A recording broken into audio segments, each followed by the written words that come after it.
Remember that the inventory we hold represents a cost to our business, so we need to pay attention to inventory levels and ordering techniques to ensure the optimal levels of inventory.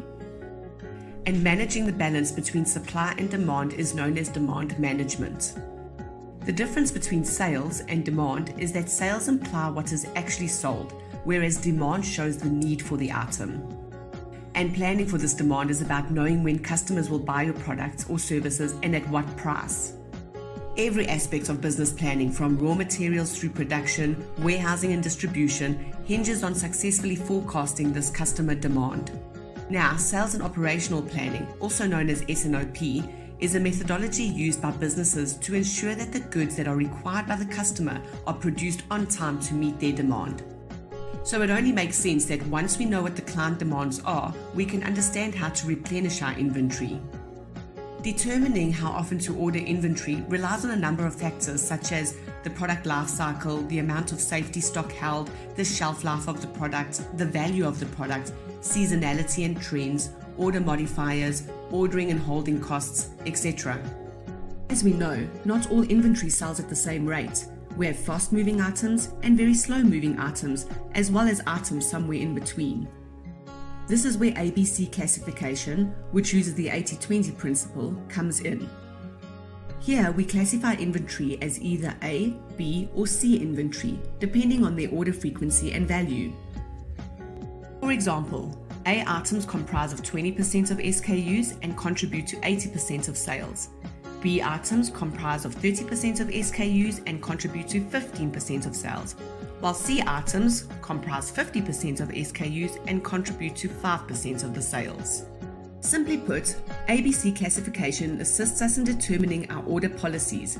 So for example, we will want to order A items very frequently so that we don't carry large inventories. When calculating inventory replenishment, we need to start with an understanding of the base stock systems, which is calculated by adding the current inventory levels to the anticipated demand to the safety stock. It is the maximum inventory that will be held for any item. Two concepts that we need to understand when determining how much and when to order are ordering costs and carrying costs. It stands to reason that the larger the quantity per order, the less the ordering cost. But of course, this means a larger amount of inventory which will be held, which will result in larger carrying costs.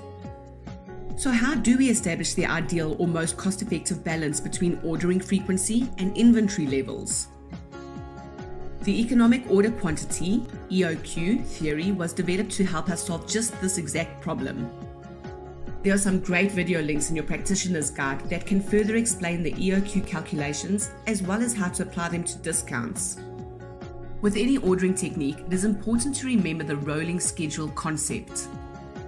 As time goes on, new orders come in, existing orders change, and so forth. This results in changes in the supply and demand for the inventory, and the business needs to know how to handle these changes. There are other factors which can influence the order quantity and order frequency, such as order modifiers and order constraints. Order modifiers include order minimums, order maximums, and order multiples.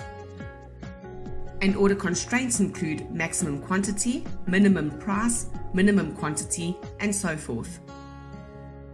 In order to determine how much to order, we use lot sizing techniques. And in order to determine when to order, we use order review methodologies. Lot sizing techniques range from lot for lot, periods of supply, EOQ, period order quantity, fixed order quantity. And order review methodologies include MRP, reorder point, time-phased reorder point, periodic review, two-bin systems, and Kanbans. Although technology drives these reorder points, it is good to have an understanding of these inventory replenishment rules that can assist in maximizing company profits. And of course, it is extremely important for companies to have standard operating procedures, SOPs, that outline all the procedures and processes required for managing this inventory.